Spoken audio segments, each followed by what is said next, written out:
Amém?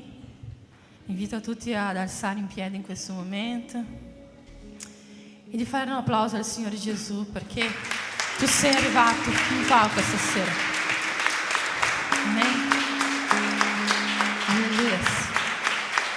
Che bello vedere tutti i bambini, i nostri petins che partecipano a questo culto. Ti invito a chiudere i tuoi occhi in questo momento e cominciamo a pregare e ringraziare il Signore per questa opportunità di essere qui. Padre, in nome di Gesù, Signore, noi veniamo alla tua presenza, Signore. Cominciamo questo culto, Signore, di adorazione a te, Signore, di ringraziamento per un'altra settimana, Signore, per quello che hai fatto per noi, Signore, per quello che farai ancora e per quello che tu sei nella nostra vita, Signore. Per quello che tu sei nella nostra vita, noi vogliamo ringraziarti, Signore. Questo culto è un culto di adorazione a te, Signore, e perciò, Signore, ti chiedo in questo momento, Padre, libera la nostra mente, Signore, di ogni impedimento, Signore, di ogni cosa, Signore, che Satana cerca, Signore, di distrarci, Signore. Che la tua parola venga a parlare con noi questa sera, che la tua parola venga a essere ministrata ai nostri cuori e che noi possiamo uscire da qua, Signore, pieno del tuo Spirito Santo, Signore, ancora di più, Signore, sentendo la tua presenza nella nostra vita, Signore. E per questo io ti chiedo, Signore, in questo momento, libera la nostra mente, Signore, che il nostro lode possa salire al cielo questa sera, che questa chiesa, Signore, possa adorare in spirito e in verità, Signore, perché è ciò che noi siamo venuti a fare qua, Signore, rendere a te la nostra adorazione, Padre. Noi ti adoriamo, Signore, noi ti ringraziamo perché noi sappiamo che siamo qua di passaggio, perché il Signore viene a riprenderci, il Signore ritornerà per portarci via con te, Signore. Noi siamo qua, Signore, e noi, Signore, Signore, aneliamo, Padre, il tuo ritorno, Signore. Questa chiesa, Padre, non vedi l'ora, Signore, che il Signore ritorna per portarci con te, Signore. Noi vogliamo i cieli, Signore, Signore, ma finché noi non siamo con te, Signore, faccia con che i cieli, Signore, scendano in questo luogo, faccia con che noi possiamo sentire un po', Signore, di questa gloria che noi vivremo, Signore, quando noi abiteremo con te, Signore. Padre, in nome di Gesù, benedici ognuno di noi, in una chiesa, Signore, che ti adora, Padre, in nome di Gesù, amen, Signore.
Alza la tua voce, dichiari questo. Tu sei Di ricevere. di ricevere tutta la lode. Noi dichiariamo,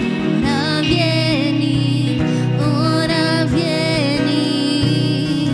Tu sei Signore, il nostro Dio. Degno tu sei di ricevere la lode. Noi dichiariamo, ora vieni. Sei Signore, il nostro Dio. Degno tu sei di ricevere la lode.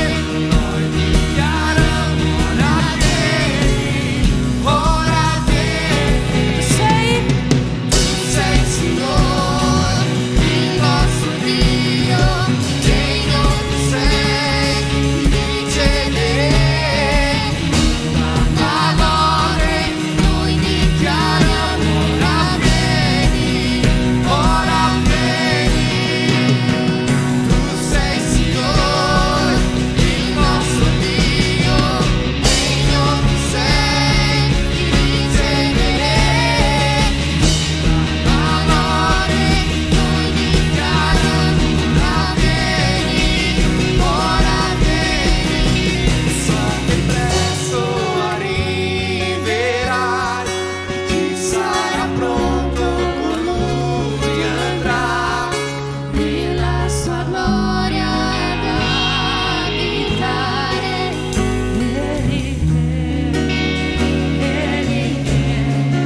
Non ci sarà più tristezza e timore, insieme agli angeli io canterò, l'agnello che si è donato. Egli viene.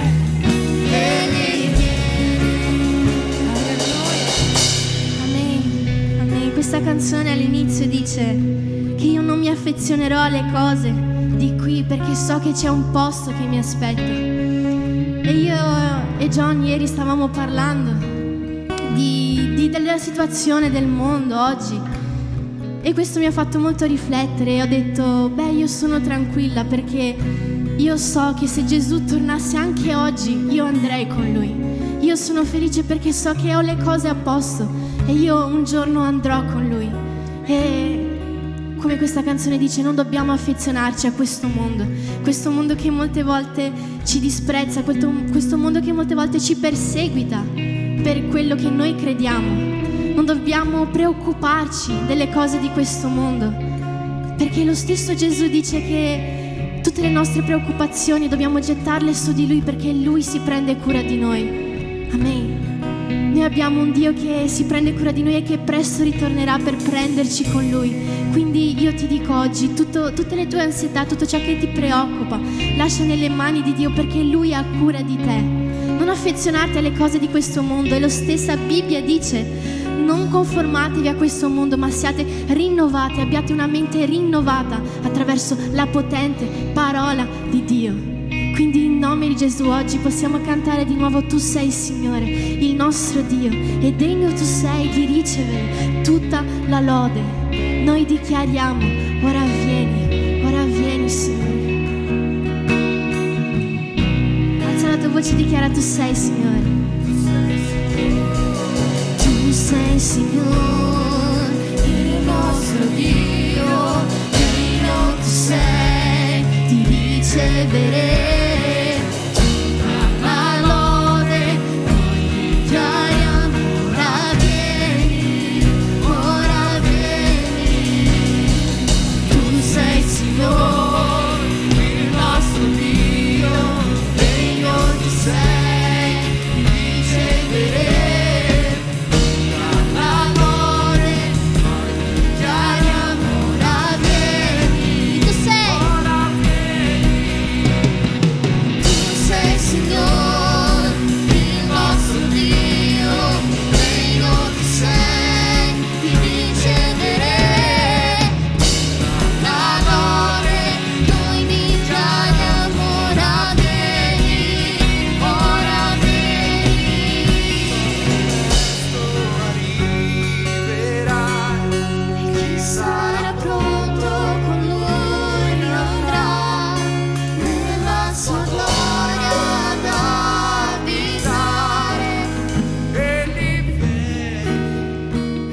ci sarà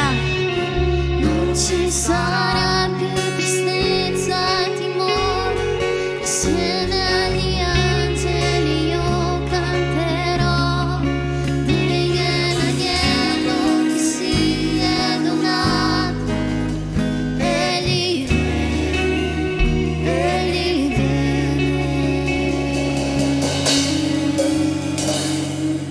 Amen. Tu puoi fare un applauso al Signore. Alleluia. Oh Spirito Santo. Amen. Noi crediamo in Dio che fa miracoli. Dio ancora fa miracoli, Dio ancora compie meraviglia. E dobbiamo essere pronti per vivere questo straordinario. Noi stiamo pregando per una fede viva, proprio perché noi vogliamo essere una chiesa che vive lo straordinario di Dio. Noi vogliamo essere questa chiesa che sente questo straordinario, che vede questo straordinario, ma che vive questo straordinario. Il Signore fa ancora miracoli, montanhe si spostano ancora, morti ancora si alzano, ciechi ancora vedono. Credi al Signore questa fede viva questa sera, perché tu possa credere nel miracolo che Lui può fare, nei cambiamenti che Lui può fare.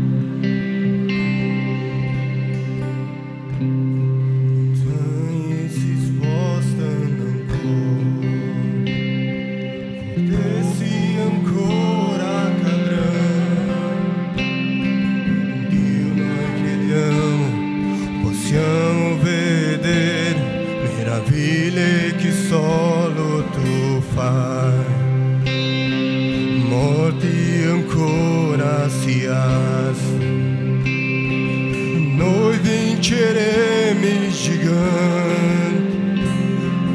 Dio, noi crediamo, possiamo vedere meraviglie che solo tu fai. Siamo qui per te, fai quello che vuoi. Siamo qui per te, fai quello che vuoi. Ti doniamo il cuore, fai quello che vuoi. Ti muovi tra noi. Tu puoi dichiarare, ti muovi. Ti muovi tra noi. Ti muovi qui, ti muovi qui. Ti muovi tra noi. Ti muovi qui, Signore. Ti muovi tra noi. Morti ancora si alzano. Noi vinceremo i giganti. Dio, noi crediamo, possiamo vedere meraviglie che solo tu fai. Siamo qui per te, fai quello che vuoi. Siamo qui per te, fai quello che vuoi. Ti doniamo il cuore, fai quello che vuoi. Ti muovi tra noi, ti muovi qui, ti muovi tra noi, ti muovi qui, ti muovi tra noi, ti muovi tra noi. Dichiari così: credo ai miracoli quando ti muovi, in guarigioni quando arrivi. Credo ai miracoli quando ti muovi, in guarigioni quando arrivi. Credo ai miracoli quando ti muovi, in guarigioni quando arrivi. Credo ai miracoli quando ti muovi, in guarigioni quando arrivi. Credo ai miracoli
guarigioni, c'è guarigioni.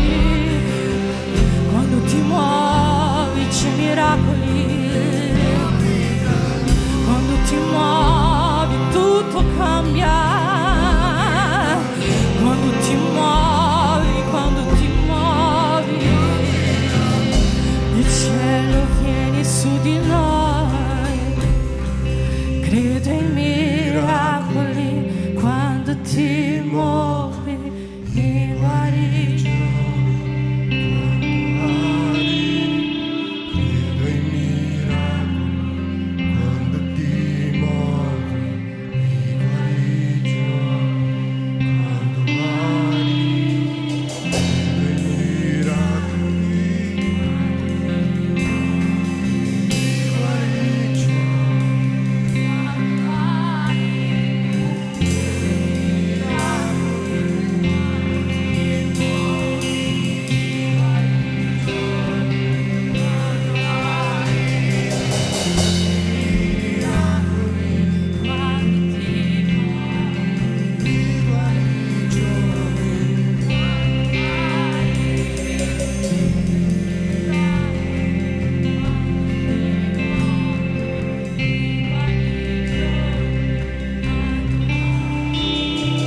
Credo in miracoli quando ti muovi in guarigioni, quando arrivi. Credo in miracoli quando ti muovi in guarigioni, quando arrivi. Credo in miracoli quando ti muovi in guarigioni, quando arrivi. Credo in miracoli quando ti muovi in guarigioni, quando arrivi.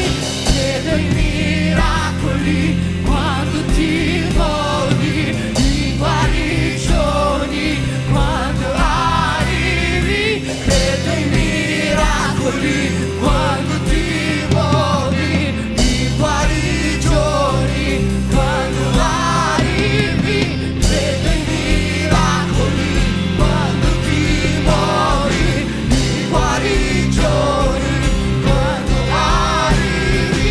Credo in miracoli quando ti muovi, ti venga al cielo. Siamo qui per te, fai quello che vuoi. Siamo qui per te, Gesù, fai quello che vuoi. Ti dotiamo il cuore, fai quello che vuoi. Ti muovi tra noi, ti muovi tra noi come un vento suave, vieni asciugati con tua presenza, tua presenza, tua presenza. Muovi tra di noi, Signore.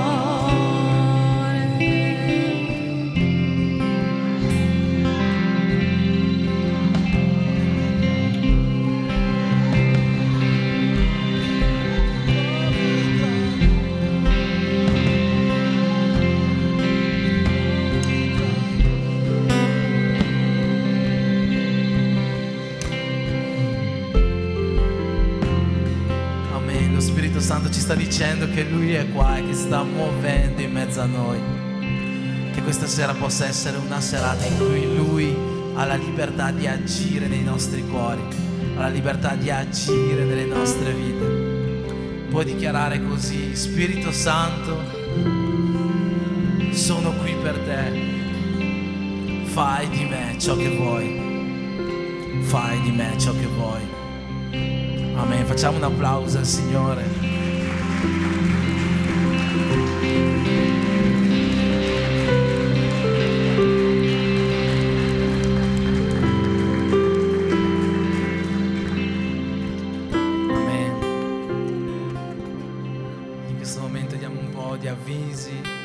quanto riguarda le prossime settimane, io volevo invitare la diaconessa Sonia.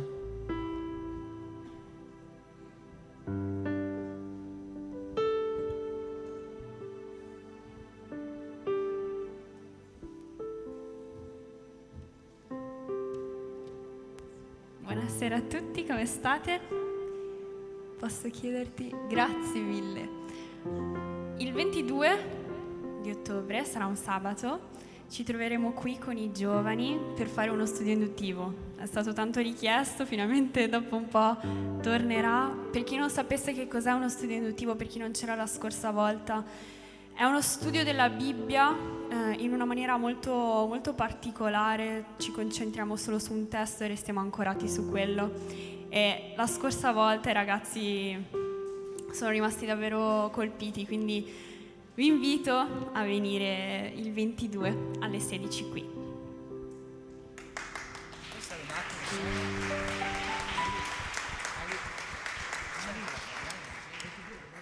Volevo chiamare anche Fabiana qua, volevo fare una preghiera in questo momento per Sonia e Fabiana, perché forse non tutti lo sanno, pochi lo sanno, ma domani Sonia e Fabiana partiranno per un viaggio missionario. Sonia non è nuova a queste cose, oggi si aggiungerà, oggi ha trovato la sua Sila che l'accompagnerà in questo viaggio, e volevo chiedere alla Chiesa se poteva pregare, possiamo pregare insieme per loro, per questo viaggio, perché Dio possa compiere attraverso la loro vita qualcosa di speciale nel luogo dove andranno in Romania, giusto? Per una settimana, quindi preghiamo in questo momento per loro. Padre, nel nome di Gesù, in questo momento voglio mettere nelle tue mani, Signore, la vita di Sonia e la vita di Fabiana, Signore, che domani si incammineranno verso la Romania per un viaggio missionario. Solo tu, Signore, sai ciò che hai preparato là per loro. Io ti chiedo, Padre, di dargli in questo viaggio tutta la forza, tutto il coraggio, l'audacia, la fede, Padre, per portare a termine ogni proposito che tu hai per loro in questo luogo. Sappiamo che tu hai innalzato queste tue due figlie per qualcosa di grande, Padre. Io ti chiedo nel nome di Gesù che questo viaggio possa essere il compimento del proposito, Signore, che tu hai nella loro vita. Nel nome di Gesù benedici Sonia, Fabiana e tutto il lavoro che andranno a fare in questo viaggio. Amen.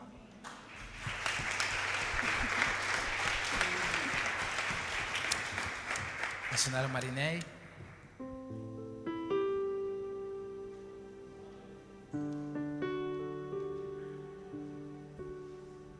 Pace, se potete mettere il banner, eccolo qua. 23 di ottobre, tutte le donne che fanno parte della nostra chiesa, anche se avete un'amica da portare, abbiamo un incontro bellissimo qua alle 16 di pomeriggio. È un invito direttamente di nostro Dio per voi. Sarà un pomeriggio dove noi possiamo ricevere le manna do cielo e anche un banquete preparato per tutte noi donne. Non perdete questo giorno, mettete già in vostra agenda, para che in questo giorno qua possiamo essere tutti insieme a gioire nella presenza do Signore. E questa è la nostra predicatrice, lei viene da Svizzera, è una benedizione, avrà una parola già determinata per ognuno di noi che il Signore già c'è dentro di lei. Amen? Tenete questo giorno libero, siamo qua tutti insieme a gioire. Amen?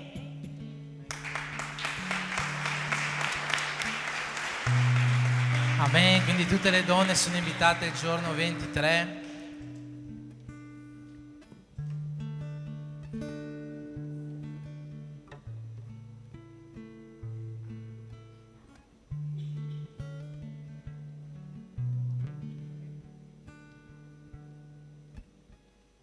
Il Signore è mio pastore, nulla mi manca. Egli mi fa riposare nei verdejanti pascoli, mi guida lungo le acque calme. Egli mi restaura l'anima e mi conduce per sentieri di giustizia per l'amore del suo nome. Quando anche camminassi nella valle dell'ombra della morte, io non temerei alcun male, perché tu sei con me. Il tuo bastone e la tua verga mi danno sicurezza. Per me tu imbandisci la mia tavola sotto gli occhi dei miei nemici.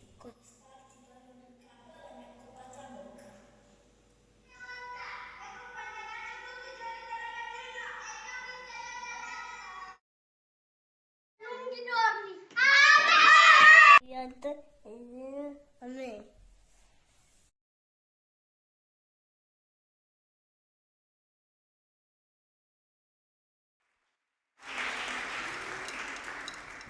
Amém? Eu volevo invitar-vi, no giorno 16 c'è il culto dei bambini. Come vediamo, siamo tutti bambini che così anche le mamma e anche tutta la chiesa vede il nostro lavoro anche sia interno, vede cosa stanno facendo i nostri bambini. E un'altra cosa, è stato un anno, volevo ringraziare primeramente a Dio e a nostra maestra, perché è un anno che proviamo di lasciare tutti seduti e grazie a Dio siamo stati riusciti. Amém? É questo che volevo fare questo bel invito no giorno 16, tutti presenti perché siamo tutti bambini. Loro sono una benedizione. Amém?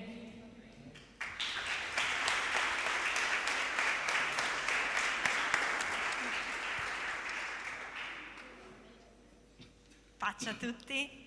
Come la scorsa settimana non c'era nulla, questa settimana c'è qualcosa. Ecco qui. Domani i miei cari teens, ci siete? Bene. Ci vediamo su Zoom alle ore 18 per una cosa nuova. Abbiamo affrontato 2 settimane, sì Fabio, 2 settimane di come agirei se fossi Gesù. Ora è il momento di mettere in pratica tutto ciò che abbiamo imparato. E ci vediamo tutti quanti. Mi raccomando, alle ore 18, va bene? Amen.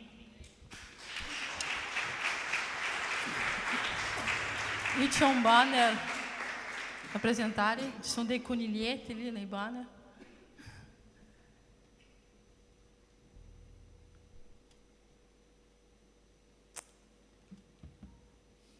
Questo. Il 12 novembre sarà con noi questo gruppo di teatro che si chiama, sono vestiti da animaletti così, sarà anche bello per tutti i bambini. È un gruppo di teatro, ma è un gruppo di teatro non per bambini, ma per grandi. E loro sono una benedizione, loro fanno missioni, fanno questo lavoro di missioni, vanno in giro per la chiesa, è un gruppo molto molto famoso. Se andate a cercare su YouTube vedete tantissimi loro lavori, perché è un gruppo veramente eccezionale. È già venuto in nostra chiesa una volta e ritorneranno qua il 12 novembre, che sarà un sabato, quindi volevo già avvisarvi che così non prendete appuntamento e venite tutti qua a partecipare di questo momento. Sono sicura, ho già visto il teatro e sono sicura che Dio parlerà con ognuno di noi. Amen. Facciamo un applauso a tutti i nostri speaker di oggi. Non so se avete notato, sono stati tutti bravissimi a dargli avvisi, ma non so se avete notato con che scioltezza io passavo il microfono a tutti quanti ogni volta. Amen. Questo gruppo di teatro è un gruppo veramente bravo. Il mio primo culto in una chiesa è stato nella nostra passata chiesa, era un aprile, se non sbaglio, del 2010, e c'era questo gruppo di teatro. È stata per me una giornata indimenticabile, una giornata che poi mi ha portato fino a qua, quindi vi consiglio veramente di venire a questa serata. Un ultimo avviso: domani è l'ultimo giorno, l'ultima mattina della nostra preghiera. È stata una preghiera durata 21 giorni. Mi fa piacere perché, come ho detto anche questa mattina, tutti quelli che hanno cominciato hanno anche portato a termine questi 21 giorni e se ne sono aggiunti sempre di persone nuove ogni mattina. Dio ha fatto tanto in questi 21 giorni. Penso che se voi andate a chiedere alle persone, non chiamerò tutti quanti qua a testimoniare, ma 5, 6, 7, 8 persone, quasi ogni giorno, ogni 2 giorni qualcuno aveva una testimonianza da raccontare di qualcosa che Dio ha fatto dall'inizio di questa preghiera fino a oggi. E io voglio invitarti domani a provare a mettere la tua fede alla prova, per aumentare questa fede, per avere una fede viva. partecipa con noi a questa preghiera. Dura mezz'ora, non di più, è alle 6 di mattina, è su Zoom, domani in pochi lavoriamo, quindi voglio invitarti veramente. Arriva il link sul gruppo circa 5 minuti prima, non è pesante, non serve accendere la telecamera, non serve partecipare più di tanto, qualcuno pregherà e noi preghiamo insieme nelle nostre camere, nelle nostre stanze, dove siete più comodi, e fidatevi che Dio sta rispondendo a questa preghiera. Quindi voglio invitarvi veramente, partecipate, domani è l'ultimo dei nostri 21 giorni di preghiera. Amen. Non ci sono altri avvisi, in questo momento facciamo una preghiera per le decime e per le offerte. Tu che hai portato la tua decima, tu che hai portato la tua offerta, oggi vuoi consegnarla alla casa del Signore. Prima di fare questa preghiera voglio passare alla Chiesa qualcosa di cui abbiamo parlato lunedì nella riunione degli operai. Lunedì sera abbiamo avuto una riunione con gli operai, con il leader della Chiesa, e abbiamo trasmesso una cosa che Dio ha messo nel nostro cuore. È qualcosa che da sempre vogliamo fare, ma è qualcosa che oggi abbiamo la necessità di fare. Sappiamo che le spese della Chiesa sono tante, abbiamo da pagare l'affitto, abbiamo da pagare le bollette, abbiamo da pagare i condizionatori, tutte queste cose qua sono spese che abbiamo mensilmente, non nascondiamo nessuna di queste spese, e tutti noi sappiamo che la Chiesa si mantiene attraverso le offerte, le decime di tutti quanti noi. Solo che l'inverno sta arrivando. Tutti noi, no, non tutti, ma molti di noi hanno passato qua l'inverno l'anno scorso. I più sfortunati o i più fortunati l'hanno passato anche 2 anni fa. 2 anni fa c'era estremamente freddo. L'anno scorso con i condizionatori è stato un po' più sopportabile. Quest'anno ci piacerebbe passare l'inverno con i condizionatori, ma anche con un pavimento nuovo. Vogliamo mettere per terra un legno, un parquet, con un isolante, qualcosa che, lo so, non ci sarà caldissimo, ma sicuramente si starà meglio. Abbiamo fatto un preventivo di tutto questo, il prezzo che verrebbe a costare per pavimentare tutto il tempio è all'incirca di 2.800 euro. Quello che Dio ha messo nel nostro cuore è che non da oggi, perché oggi la cucina servirà anche per aiutare il tè delle donne, ma dalla prossima settimana tutte le entrate della cucina saranno destinate al pavimento nuovo. E oltre a questo Dio ha messo nel cuore della missionaria Giosiani di regalare alla Chiesa alcuni prodotti, se non sbaglio sono 200 euro di prodotti che potete vedere sul tavolo là dietro, in quella bellissima cesta. Faremo partire da questa sera, eccoli qua, la vendita dei biglietti della cesta. La vendita finirà a dicembre più o meno, non so ancora se c'è una data. Il prezzo dei biglietti, possiamo già dire il prezzo dei biglietti, sarà 4 euro a biglietto, ma promozione speciale 3 biglietti a 10 euro. Ok, quindi a parte la norma che vince ogni anno, tutti gli altri hanno la possibilità di vincere comprando i biglietti di questa bellissima cesta. Sono tutti prodotti estremamente buoni, sicuramente i brasiliani già li conosceranno, ma anche gli italiani, fidatevi, sono tutti prodotti di ottima qualità. Dopo potete andare a vedere tranquillamente quella cesta. Questa è una delle cose che vogliamo fare per appunto riuscire ad avere tutti i soldi per mettere questo pavimento il prima possibile, perché come ho detto l'inverno qua, il freddo lo sentiamo. Nell'inverno a me piace non far predicare nessuno, perché qua sopra il pulpito si stanca abbastanza bene, quindi predico volentieri io, ma lì sul cemento i piedi sono un po' al freddo. Quindi preghiamo, vi chiedo di pregare per questo proposito di mettere il pavimento prima di fine anno possibilmente, e contribuire secondo quello che Dio mette nel vostro cuore affinché quest'opera possa essere fatta e la Chiesa possa continuare ad aumentare, a prosperare, e che il regno di Dio possa andare avanti attraverso le persone che sono qua. Amen. Facciamo una preghiera in questo momento per benedire le nostre decime, le nostre offerte, consacrarle al Signore, chiedere a Dio di benedire soprattutto le nostre case. Amen. Padre, nel nome di Gesù, in questo momento porteremo a Te ciò che noi abbiamo nel nostro cuore di portarti. Sappiamo, Signore, che un'offerta che tu ricevi con gioia, quella che viene dal nostro cuore. E per questo, Dio, io ti chiedo in questo momento di, Signore, muoverci, Signore, di smuovere i nostri cuori, Signore, di aprirli affinché ognuno possa donare con gioia a te, con gioia la tua casa. Benedici ogni persona che è qua, Signore, ogni famiglia, Signore, che la tua benedizione possa essere sopra ognuno di noi, Signore. Metti la tua mano sopra ogni casa, donando protezione e prosperità, Signore, secondo la tua volontà. Nel nome di Gesù continua a benedire questo culto e facci sentire forte la tua presenza in mezzo a noi. Amen.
vicino a me.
insieme io. Dio, tu sei qui. Dio, tu sei qui, vicino a me. Dio, tu sei qui, vicino a me. Dio, tu sei qui, vicino a me. Fammi restare qui con te. Dio, tu sei qui, vicino a me. Dio, tu sei qui, vicino a me. Dio, tu sei qui. Fammi restare qui con te.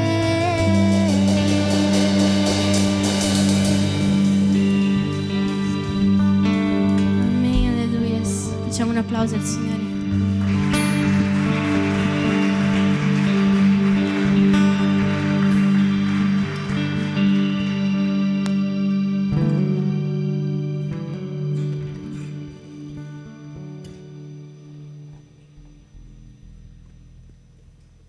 Amen.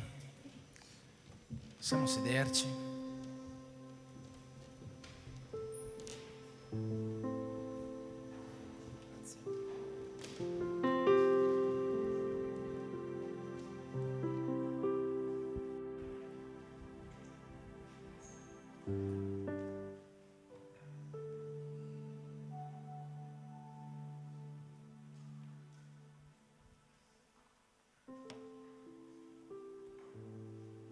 Vi invito a aprire le vostre Bibbie nel Vangelo di Matteo al capitolo 4.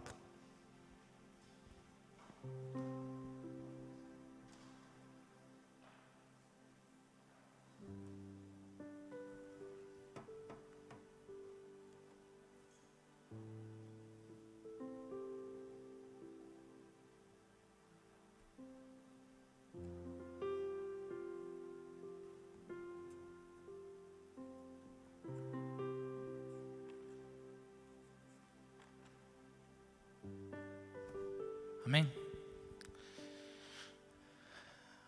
C'è questa sera qua con noi Daniele, un ragazzo che ho conosciuto tramite WhatsApp qualche giorno fa, mi ha scritto, ha trovato la nostra chiesa su internet, giusto?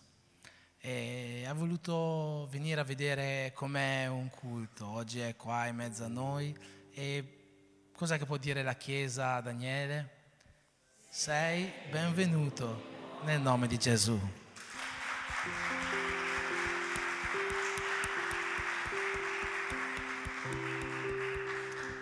Amen. Daniele, questa è la casa del Signore e tu qua sei sempre benvenuto. È quello che io desiderio tutte le volte, che chi entra qua possa uscire di qua con un po' dello Spirito Santo che noi qua predichiamo, che noi qua sentiamo attraverso le lodi, attraverso le preghiere, attraverso la predicazione. Sei molto benvenuto. Ci sono qua anche due amiche della nostra missionaria cristiana, sono già venute, noi non le abbiamo conosciute perché eravamo in viaggio, è stato un piacere conoscere anche voi e anche a voi desidero la stessa cosa, che oggi lo Spirito Santo possa accompagnarvi a casa. Amen. Vangelo di Matteo, capitolo 4. Leggerò dal versetto 12 al versetto 17. Ce l'abbiamo qua, ok. Amen, dice così: Gesù, udito che Giovanni Battista era stato messo in prigione, si ritirò in Galilea e lasciata Nazareth venne ad abitare in Capernaum, città sul mare ai confini di Zabulon e di Neftali, affinché si adempisse quello che era stato detto dal profeta Isaia: il paese di Zabulon e il paese di Neftali, sulla via del mare, di là del Giordano, la Galilea dei pagani, il popolo che stava nelle tenebre ha visto una grande luce. Su quelli che erano nella contrada e nell'ombra della morte, una luce si è levata. Da quel tempo Gesù cominciò a predicare e a dire: ravvedetevi, perché il regno dei cieli è vicino. Amen. Possiamo pregare. Amen. Padre, in questo momento ascolteremo, Signore, la tua parola. Io so, Signore, che tu hai qualcosa per ognuno di noi. E io ti prego, Dio, che il tuo Spirito questa sera abbia la libertà di agire in questo luogo. Padre, io non sono nessuno, ma attraverso il tuo Spirito Santo noi questa sera possiamo uscire di qua trasformati, possiamo uscire di qua rinnovati, rinfrescati dall'agire del tuo Spirito nelle nostre vite. Per questo io ti chiedo, Dio, compi in noi ciò che vuoi questa sera, come prima abbiamo cantato, come prima abbiamo dichiarato a te. Noi siamo qua, Dio, il nostro cuore è rivolto a te. Cambiaci, Signore, modellaci, fai di noi il tuo miglior vaso affinché possiamo essere sempre più perfetti, sempre più tuoi figli perfetti, Signore, per fare la tua opera, la tua volontà su questa terra, nel nome di Gesù. Amen.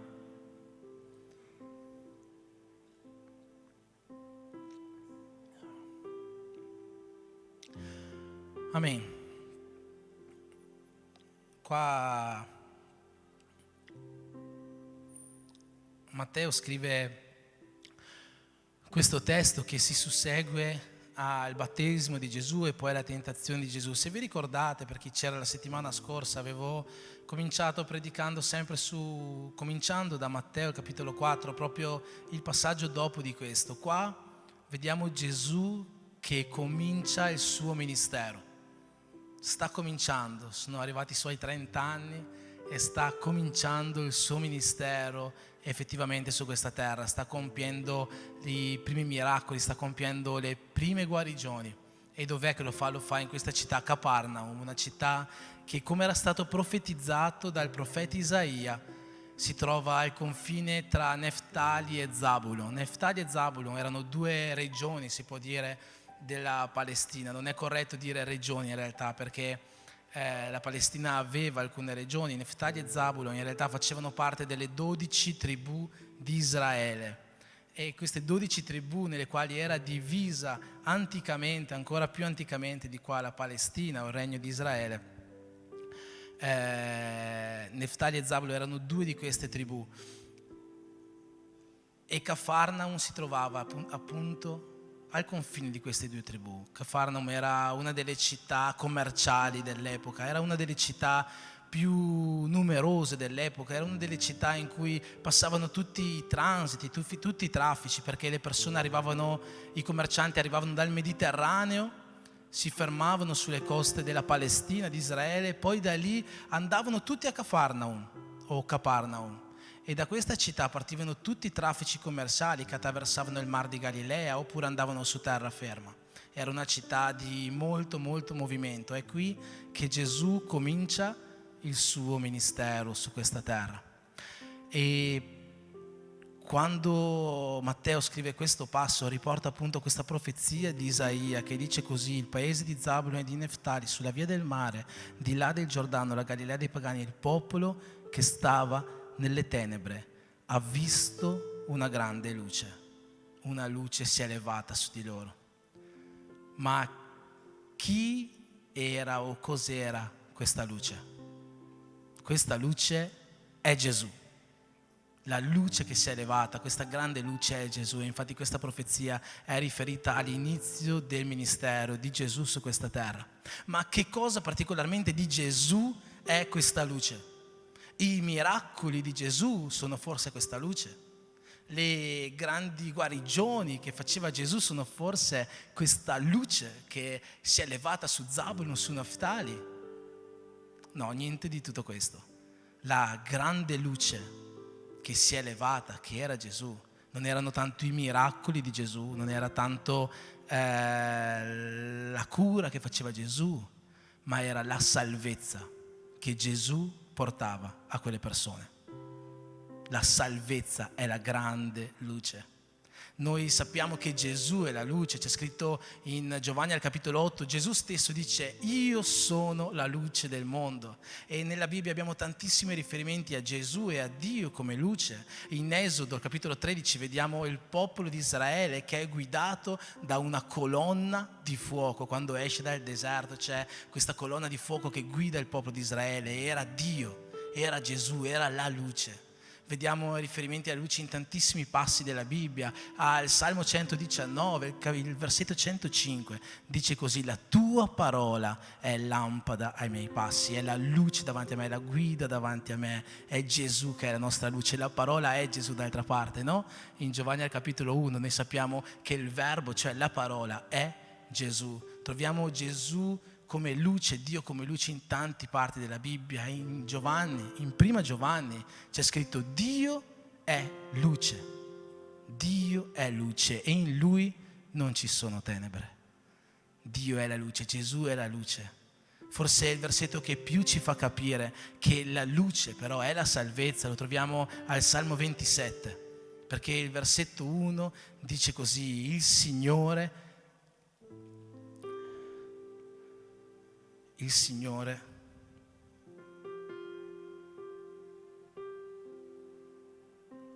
scusatemi,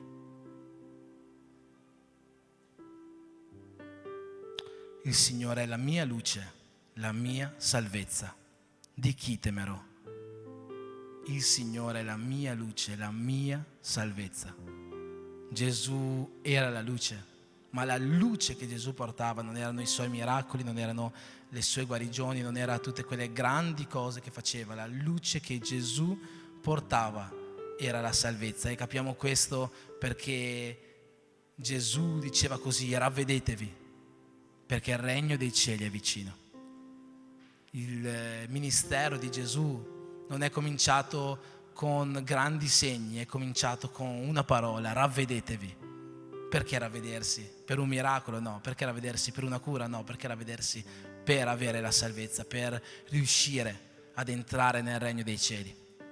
Solo che questa luce che è Gesù ci ha lasciato un altro testo, appena un capitolo dopo, e si trova in Matteo, al capitolo 5, versetto 14, dal versetto 14 al 16, dice così: voi siete la luce del mondo. Voi siete la luce del mondo. Una città posta sopra un monte non può rimanere nascosta, e non si accende una lampada per metterla sotto un recipiente, anzi la si mette su un candeliere, ed essa fa luce a tutti quelli che sono in casa. Così risplende la vostra luce davanti agli uomini, affinché vedano le vostre buone opere e glorificano il Padre vostro che è nei cieli. Gesù è la luce, sì, Dio è la luce, sì, ma Gesù ci ha detto una cosa: voi siete la luce del mondo. Perché Gesù era la luce? Perché portava la salvezza. Gesù era la luce perché portava la salvezza, non per i miracoli, non per le guarigioni, ma perché diceva ravvedetevi, perché diceva andate nel regno dei cieli, andate a vivere un'eternità con me, con il Padre, con lo Spirito Santo, ravvedetevi. Gesù è la luce perché portava la salvezza. Oggi Gesù ha lasciato a noi un messaggio: voi siete la luce. E quindi che cos'è che noi dobbiamo fare? Noi dobbiamo portare la salvezza alle persone.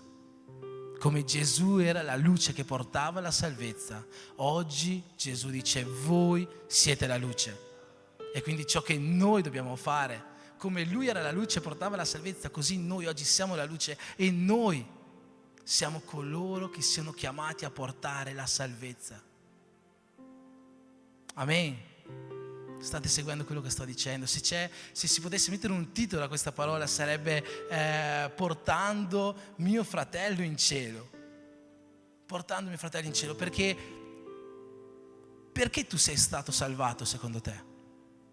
Quanti qua pensano di essere stati salvati? Quanti di qua pensano di essere stati destinati, accettando Gesù nella propria vita come proprio Signore e Salvatore, a vivere una vita nell'eternità con Lui?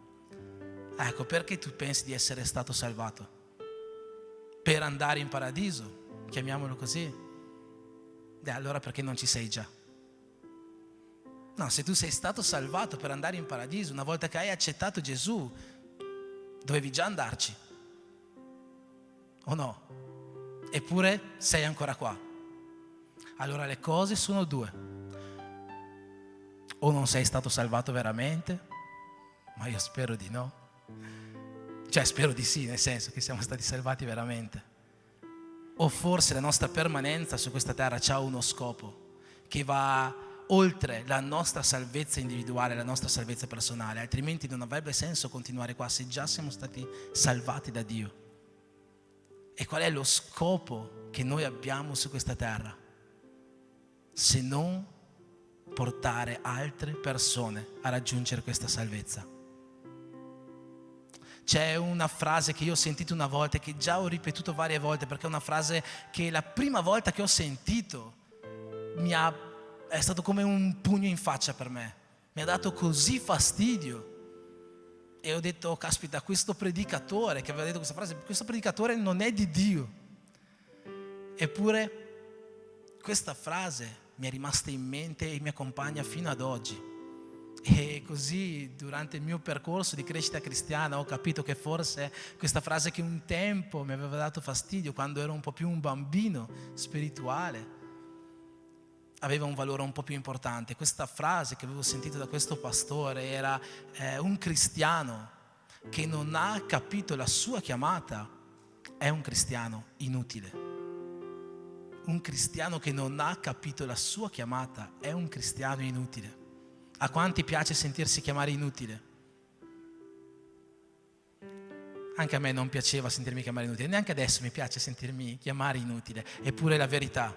Un cristiano che non ha capito la sua chiamata, un cristiano che non ha capito in che modo Dio lo vuole usare, qual è il suo scopo qua su questa terra, è un cristiano inutile.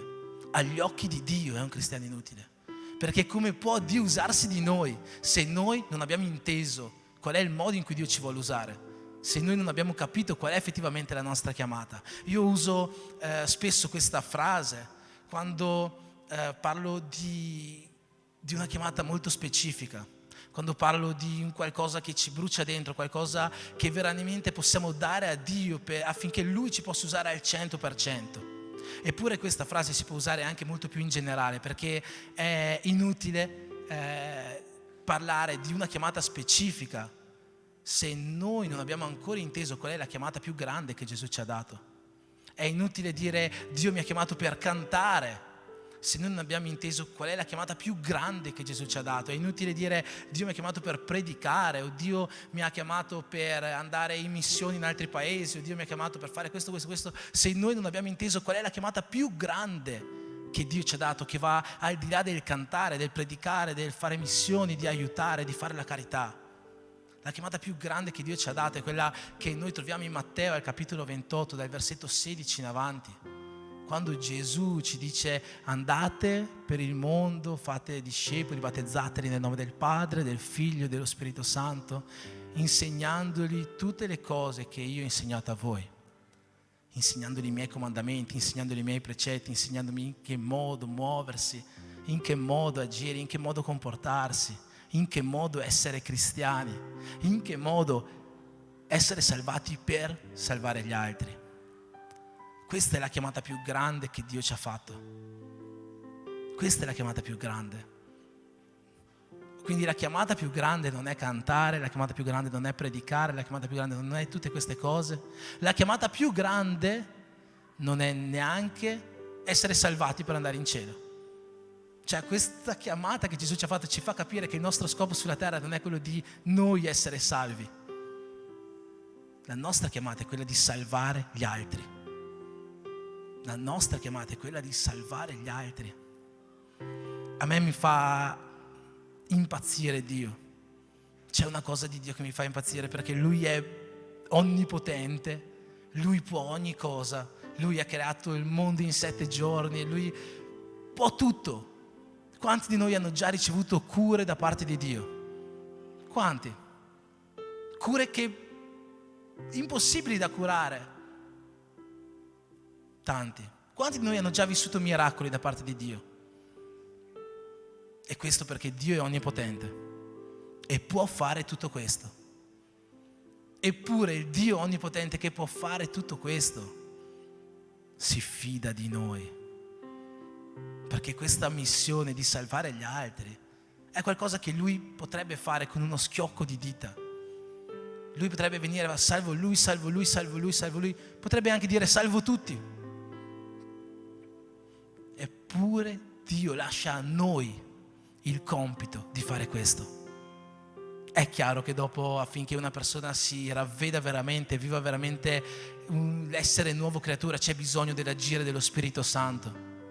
Ma se non c'è qualcuno che va a evangelizzare, come potranno le persone conoscere chi è Dio? Se non c'è qualcuno che manda le persone a evangelizzare, come potranno le persone conoscere chi è Dio? Se non c'è qualcuno, e quel qualcuno siamo noi, come potranno le persone ricevere la salvezza?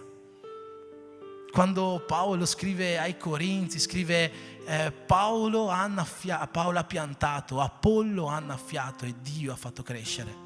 Parlando della crescita della Chiesa, della conversione di persone, della grandezza di questa Chiesa di Corinto che stava diventando sempre più numerosa. Diceva Paolo ha piantato, Apollo, che era un'altra persona, ha annaffiato e Dio ha fatto crescere. Certo, c'è bisogno di Dio, senza Dio nulla può crescere, senza Dio nessuno di noi sarebbe qua, senza Dio nessuno di noi sarebbe qua. Ma chi ha piantato è stato un uomo, chi ha annaffiato è stato un uomo. Se noi vogliamo vedere salvezza nella vita delle persone intorno a noi, siamo noi che dobbiamo piantare. Non puoi pensare che sarà Dio a piantare. Sei stato te che sei stato mandato a predicare il Vangelo. Sei stato te che sei stato mandato a... in Luca lo stesso versetto dice così: andate dunque per il mondo e dite alle persone di ravvedersi in nome di Gesù. Andate alle persone a dire di ravvedersi.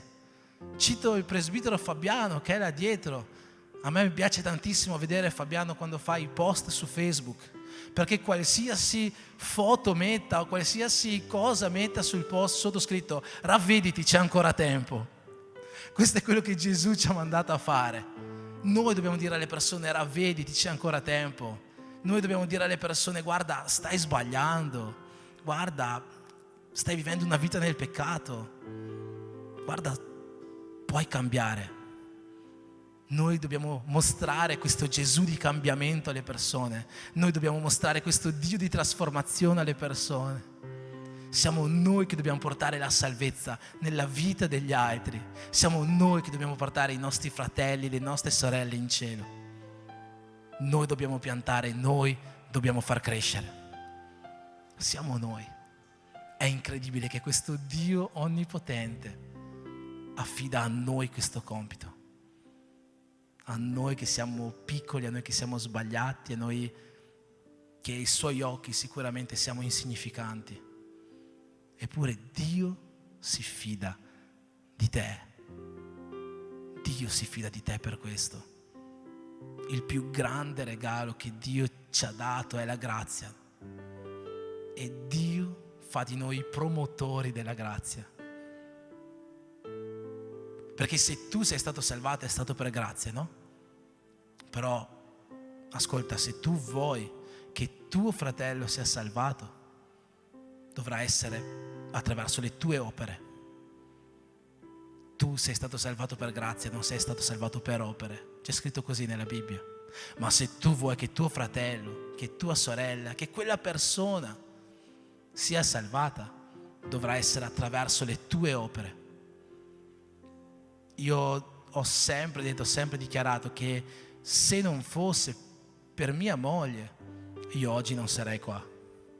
Se non fosse per l'Andrea, chissà dove sarei adesso. Chissà se ci sarei ancora adesso per come vivevo prima.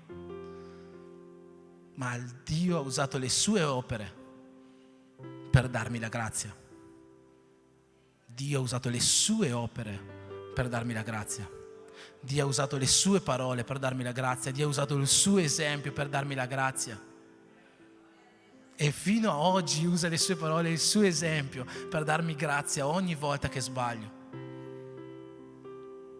Tu sei stato salvato per grazia, ma Dio salverà tuo fratello attraverso le tue opere. Amen. E Dio ci dice che cosa noi, ci lascia un libretto di istruzioni per come essere luce nel mondo.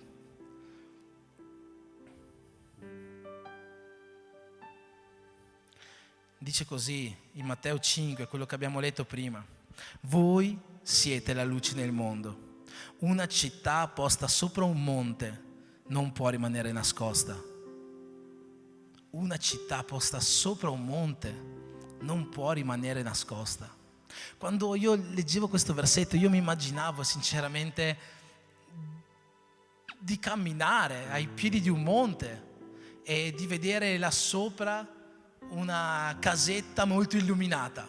Non so voi come vi immaginate. Io quando leggo le cose mi immagino nella mia testa, no? Dei disegni, delle forme delle cose. Penso che la mente di tutti quanti lavora più o meno in questo modo qua. Io quando leggevo questo versetto mi immaginavo di essere ai piedi di un monte, no? Su un sentiero magari, e di guardare là in cima al monte, e lì in cima c'era questa casetta illuminata che era la luce, no? Del mondo, perché noi siamo la luce del mondo, sta dicendo, e io vedevo questa luce di questa casetta. Eppure quello che la mia mente si immaginava non è assolutamente quello che Gesù sta dicendo in questi versetti. Gesù non sta parlando di una casetta illuminata sopra un monte, una cosa che tutti quanti vedono perché è illuminata. Gesù sta dicendo di una città posta sopra un monte, e non sta parlando di una città illuminata, sta parlando solo di una città. C'è una traduzione di questo versetto in una Bibbia in portoghese, in una versione portoghese di questo versetto che si chiama Il Libro, che dice così: tutti vedono una città sopra un monte. Tutti vedono una città sopra un monte, indipendentemente dal fatto che sia illuminata o che non sia illuminata. Tutti vedono una città sopra un monte. Questo che cosa mi fa pensare? Che se io sono allora ai piedi di questo monte, su questo sentiero, e guardo in alto, questa città la vedo sicuramente, perché è una città, non è una casetta come la mia mente si immaginava, è una città. Solo che se questa città la vedo come Las Vegas, piena di luci, colori e questo e quello, dirò wow, che bella città, bellissimo, che spettacolo. Ma se questa città io la vedo come una città povera, una città tutta spenta, una città senza luce, una città senza colori, come una favela brasiliana, no? Che cosa penserò di questa città? Wow! No, Io mi ricordo che quando stavamo andando all'aeroporto di San Paolo, tornando dal Brasile, siamo passati per un po' di favelas lì, in periferia di San Paolo, e non dicevo wow, che bel panorama. Le case erano tutte rovinate, un po' senza tetto addirittura. Non era un bel panorama. E allora ti faccio una domanda. Tu, Gesù sta dicendo, voi siete la luce del mondo. Noi siamo una città posta sopra un monte. Ma che città sei? Quanto brilla la tua città? Perché sai, indipendentemente dal fatto che questa città che sei tu brilla oppure no, la gente ti vede. La gente ti vede. E quanto sta brillando questa città che sei tu? Quanto sta brillando la tua città? È una Las Vegas del monte o è una favela del monte? Quanto sta brillando la tua città? Cos'è che la gente vede quando vede per te, quando guarda te? Tu sei una città posta sopra un monte.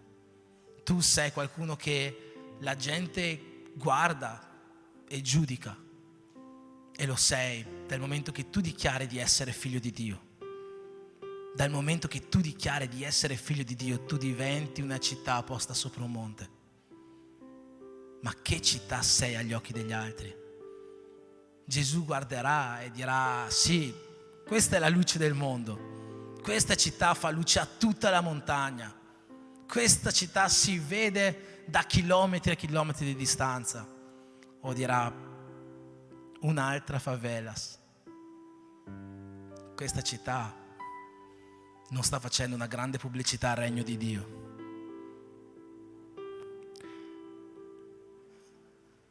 E Gesù va avanti dicendo così: non si accende una città posta sopra un monte, non può rimanere nascosta, e non si accende una lampada per metterla sotto un recipiente, anzi la si mette su un candeliere ed essa fa luce a tutti quelli che sono nella casa.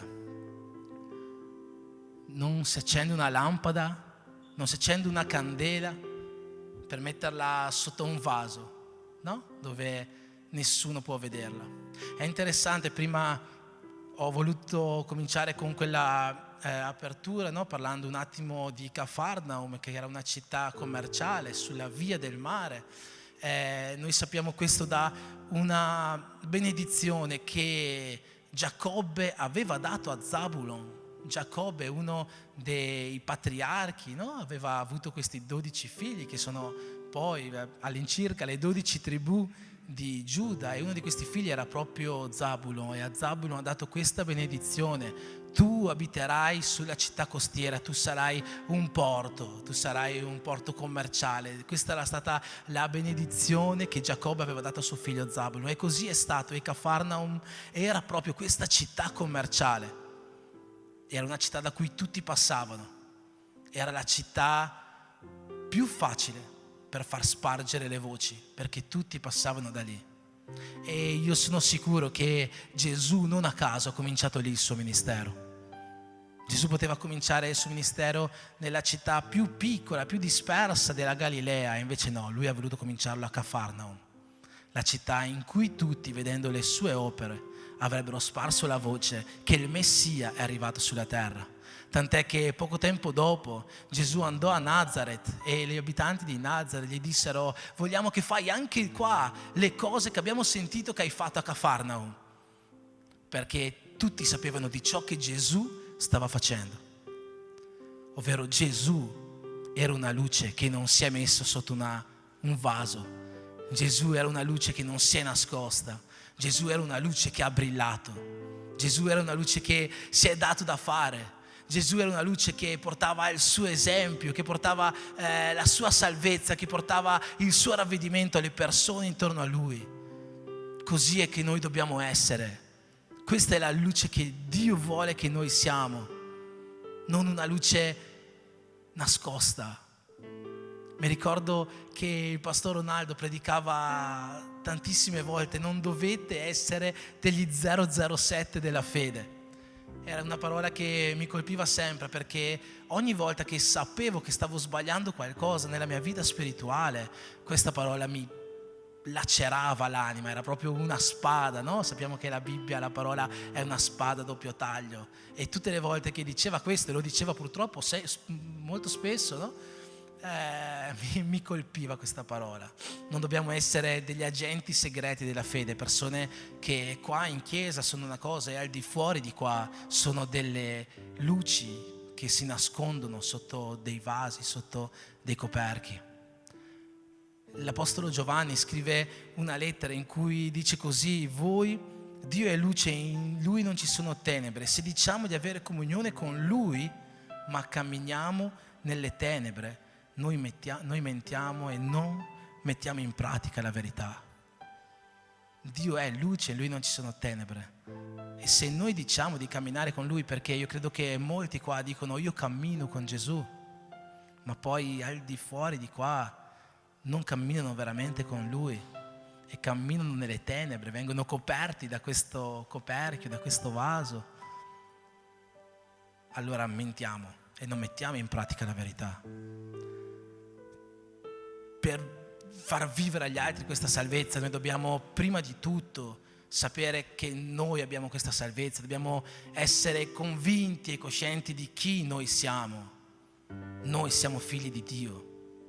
Noi siamo figli di Dio. Dì alla persona di fianco a te: tu sei un figlio di Dio. Devi essere convinto di questo. Tu sei un figlio di Dio. Devi essere convinto di questo. Devi essere convinto che la tua casa, la tua nazione non è qua sulla terra. Indipendentemente che tu sia rumeno, brasiliano, italiano o qualsiasi altra nazionalità ci sia oggi qua in chiesa, tu devi essere convinto che la tua nazionalità non è questa. Noi vediamo nella Bibbia Dio essere chiamato il Dio di Abramo, di Isacco, di Giacobbe. Sapete perché Dio si fa chiamare così? C'è scritto in Ebrei 11 che Abramo, Isacco e Giacobbe hanno dichiarato di essere solo forestieri e pellegrini su questa terra, di non essere abitanti di qua giù, ma che la loro patria era la patria celeste. E per questo motivo c'è scritto che Dio non si vergogna di essere chiamato il loro Dio. Dio non si vergogna di essere chiamato il Dio di Abramo, il Dio di Isacco e il Dio di Giacobbe, perché loro hanno confessato che la loro patria è di lassù. Loro sapevano benissimo che erano figli di Dio. Questa convinzione è quella che dobbiamo avere. Ti immagini Dio che dicesse: io non mi vergogno di essere chiamato il Dio di Almir, io non mi vergogno di essere chiamato il Dio di Giordano, io non mi vergogno di essere chiamato il Dio di Washington, non mi vergogno di essere chiamato il Dio di Raphael, perché so che voi sapete che siete figli miei e che dichiarate che voi non siete di qua, ma che voi siete di qua su. Ti immagini Dio dichiarare questo di ognuno di noi? Affinché noi possiamo dare la salvezza agli altri, noi dobbiamo essere convinti di chi noi siamo. Non possiamo vergognarci di chi noi siamo. Non possiamo chiudere la nostra luce sotto un coperchio. Noi dobbiamo essere una luce posta sopra un candeliere. C'è scritto che quella luce che viene posta sopra il candeliere è una luce che fa luce a tutta la casa, a tutti quelli che sono nella casa. Noi siamo stati chiamati per questo. Noi siamo stati chiamati per questo, fare luce alle persone intorno a noi, fare luce alle persone della nostra casa, fare luce alle persone con cui noi viviamo, con cui noi lavoriamo, con cui noi studiamo, fare luce ad ogni persona che incontriamo, che è per questo che siamo stati chiamati. Questo vuol dire essere luce non per te, ma per il tuo fratello, per la tua sorella. Gesù ci ha lasciato una grande promessa. Andate per il mondo, sì, predicate il Vangelo, sì, battezzateli, insegnate, ma ricordatevi, io starò con voi fino alla fine. Ogni volta che tu cercherai di essere a luce ma non troverai le parole, non preoccuparti, perché Gesù sarà lì con te. Chiedi a Dio, Lui ti darà le parole. Ogni volta che cercherai di essere luce, per esserlo dovrai dare un consiglio a qualcuno e non saprai cosa dire. Non preoccuparti, perché Gesù ci ha lasciato una promessa: io sarò con voi fino alla fine, sarò io a darvi le parole. Ogni volta che dovrai pregare per qualcuno e non avrai il coraggio, non temere, perché Gesù ha detto che sarà con noi. Ogni volta che dovrai fare qualsiasi cosa per essere luce, ma non ce la farai, perché tu sei umano. E come umano sei debole, come io sono debole, come tutti noi siamo deboli. Ricordati che Gesù è lì con noi, Gesù è lì con te. Lui è la tua forza, Lui è la tua salvezza, Lui è la tua luce. Di chi temerai? Gesù è la tua luce, Gesù è la tua salvezza. Di chi temerai? Gesù è il tuo baluardo, di chi avrai paura? Gesù è con noi. Amen. Siate luci come Lui è stato luce, per fare vivere un risveglio, per fare vivere un tempo nuovo ad ogni persona intorno a noi. Amen. Facciamo un applauso a Gesù. Amen. Preghiamo insieme in questo momento per concludere questa parola. Se il gruppo di lode vuole venire, chiedi a Dio che ogni tuo timore per essere luce possa svanire questa sera. Chiedi a Dio che ti dia la forza dove a te manca la forza per essere luce. Chiedi a Dio che ti dia il coraggio dove a te manca il coraggio per essere luce. Chiedi a Dio che tolga da te ogni vergogna se tu hai vergogna di essere luce. Chiedi a Dio che metta in te una coscienza nuova che tu sei suo figlio e Lui non ti lascerà. Che tu sei sua figlia e Lui non ti lascerà. Amen. Ci alziamo in piedi, facciamo questa preghiera. Padre, in questo momento, Signore, vogliamo ringraziarti per questa serata che abbiamo avuto, Signore, la tua presenza, Dio. E io ti chiedo, Padre, che la parola che tu hai portato questa sera ai nostri cuori possa mettere frutto dentro di noi, Dio, possa mettere radici dentro di noi. Signore, io ti chiedo di guardare ogni mio fratello, ogni mia sorella che è qua questa sera. Guarda, Signore, i nostri cuori e, Signore, ricordaci chi noi siamo. Noi siamo la luce del mondo. Noi siamo la luce del mondo. Padre, noi siamo tuoi figli. Ricordaci che tu sarai sempre con noi in ogni momento della nostra vita, Signore, in ogni situazione, in mezzo alle nostre debolezze, in mezzo alle avversità, in mezzo a tutto ciò che ci impedisce di essere luce. Tu sei con noi, Dio. Fai in modo, Padre, che noi possiamo essere quella città lucente, quella città brillante, quella città splendente, che le persone guardando verso di noi vedranno te. Facci, Signore, essere quella luce non nascosta, ma posta sopra un candelabro, affinché ogni persona intorno a noi, vedendo la nostra luce, possa raggiungere la tua salvezza. Nel nome di Gesù, Padre, benedici ognuno di noi, benedici la tua Chiesa e benedici ogni persona che vedendoci vedrà la tua luce. Amen.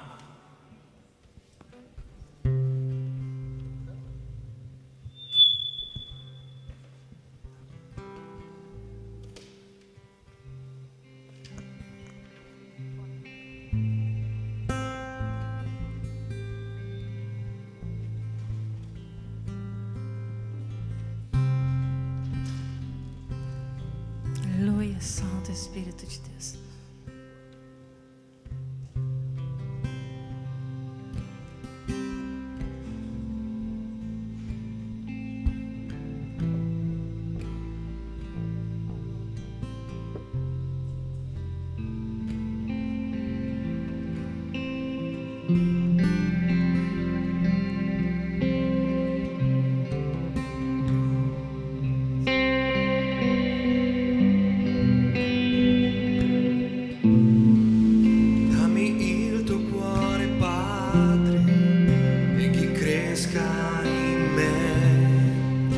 Carattere di Cristo e del tuo Spirito, fammi amare ciò che ami, dammi la tua forza che scaricare dal mio cuore ciò che non è tuo.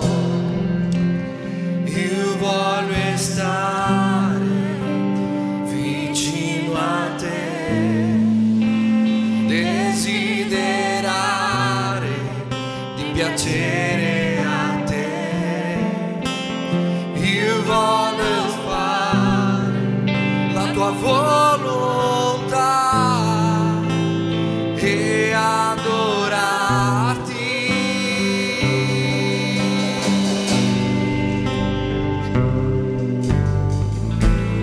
Padre, dammi un cuore puro, Padre, dammi un cuore che ricerca il tuo volto più di tutto.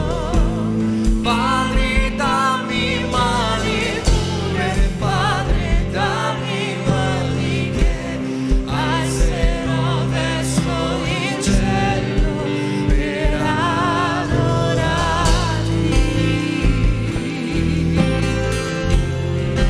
per adorarti.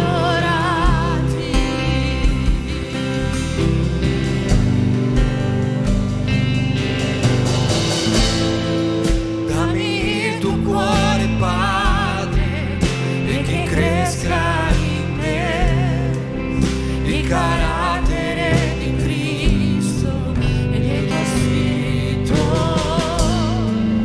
Fammi amare ciò che ami, dammi la tua forza che sa di carica dal mio cuore ciò che non è tuo. Io voglio stare vicino a te, desiderare di piacere a te. Io voglio fare la tua volontà e adorarti. Dichiari, Padre, dammi un cuore puro.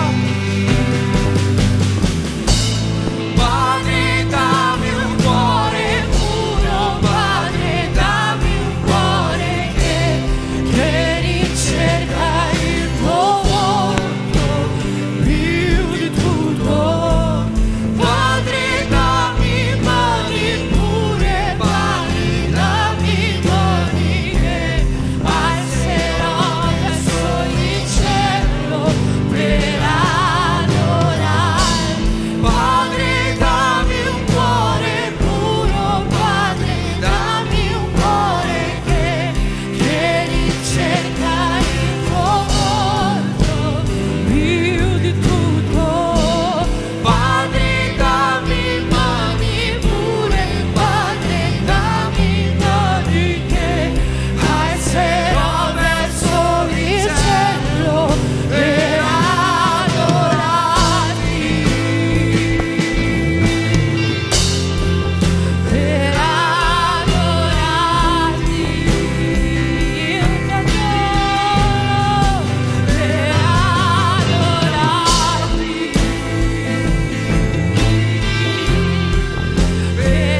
resterà davanti a te. Fa che sia io, fai che sia io, fai che io veda la gloria tua.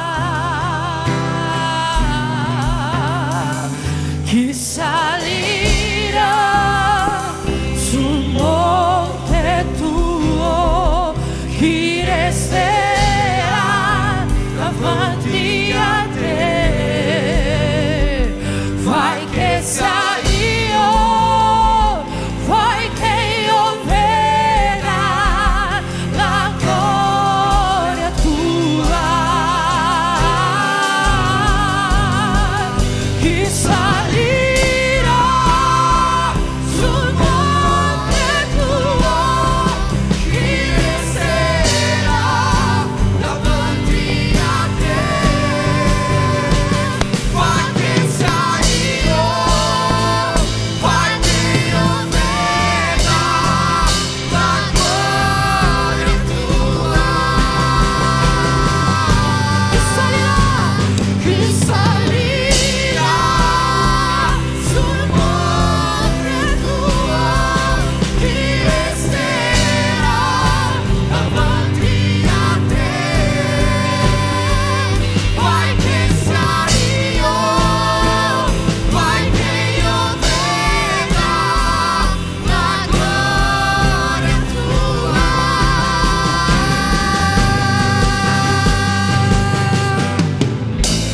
Padre, dammi un cuore puro, Padre, dammi un cuore che ricerca il tuo volto più di tutto.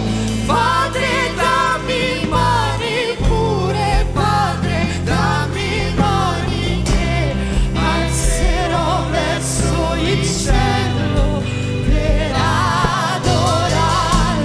Padre, dammi un cuore puro, Padre, dammi un cuore che ricerca il tuo volto più di tutto. Padre, dammi mani pure, Padre, dammi mani che alzerò verso il cielo per adorarti, per adorarti, per adorarti, per adorarti, per adorarti,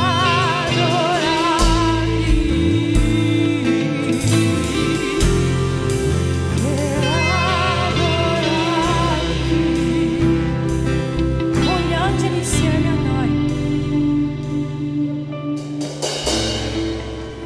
Insieme a noi cantiamo ad una sola voce: Santo, Santo. Con gli angeli insieme a noi cantiamo ad una sola voce: Santo, Santo. Con gli angeli insieme a noi cantiamo ad una sola voce: Santo, Santo. Con gli angeli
solo tu sei santo. Tu puoi dichiarare così con gli angeli insieme a noi. Gli angeli del Signore sono qui. Noi cantiamo santo, santo, santo, santo. Con gli angeli cantiamo ad una sola voce. Santo, santo. Gli angeli insieme a noi cantiamo ad una sola voce. Santo,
Signore, per la presenza del tuo Spirito qua questa sera. Ti ringraziamo perché tu sei stato qua con noi. Tu hai fatto sentire qua la tua presenza, tu ci hai fatto sentire la tua gloria, Dio.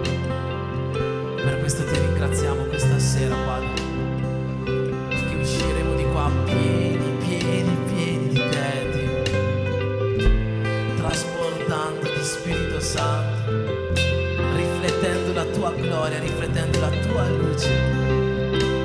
Ti ringraziamo, Dio, per ciò che hai fatto nei nostri cuori, nelle nostre vite questa sera.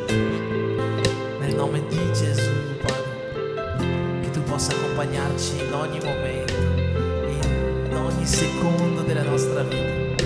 Che questa stessa gloria non ci abbandoni mai. Che questa stessa gloria non ci abbandoni mai, Dio. Siamo stati felici, Padre, della presenza tua qua questa sera. Amen. Amen. Amen. Prendi la persona vicina a te, prendili qua alla spalla, così dagli una bella scrollata senza timore. Prendi la persona, dagli una bella scrollata forte, forte, più forte, più forte, più forte, e digli così: tu sei stato salvato, tu sei stato salvato. Dagli una scrollata più forte, se non ha sentito dagli più forte. Fabio, puoi dare una scrollata alla Tainara, puoi dare una scrollata anche a Luis, non preoccuparti, tu sei stato salvato per salvare. Digli così: tu sei stato salvato per salvare. Dai una parola di benedizione nella vita di questo fratello, chiedigli scusa se hai fatto male. Che Dio possa mettere questo nei nostri cuori: noi siamo stati salvati per salvare. Amen. Ci sono stati compleanni questa settimana? Non ci sono stati compleanni?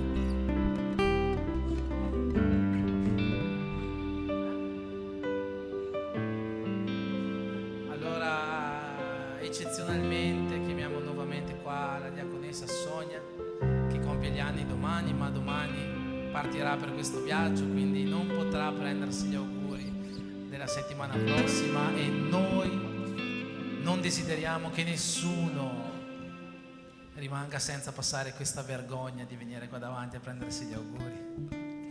Amen. Facciamo un'altra preghiera per Sonia, doppia benedizione questa sera, sarai un Eliseo dei giorni nostri. Amen. Padre, vogliamo ringraziarti per un altro anno di vita che hai concesso, Signore, che concederai domani alla tua figlia, Signore. Ti chiediamo, Signore, di essere sempre presente con lei in questo anno, donandogli ogni gioia, ogni allegria e compiendo ogni proposito che tu hai per la sua vita in questo nuovo anno. Nel nome di Gesù benedici Sonia e l'anno che sta per cominciare. Amen. Tanti auguri.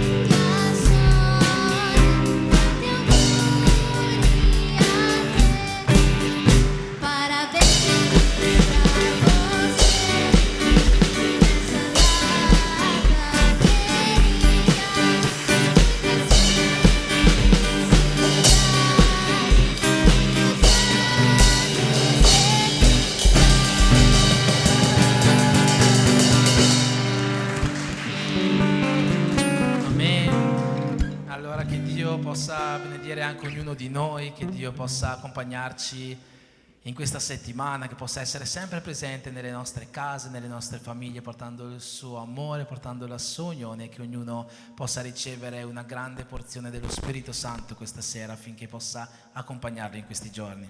E che l'amore di Dio Padre, che Gesù Cristo e che lo Spirito Santo siano con tutti quanti noi in questa settimana e che ognuno possa dire Amen. Così sia in nome di Gesù.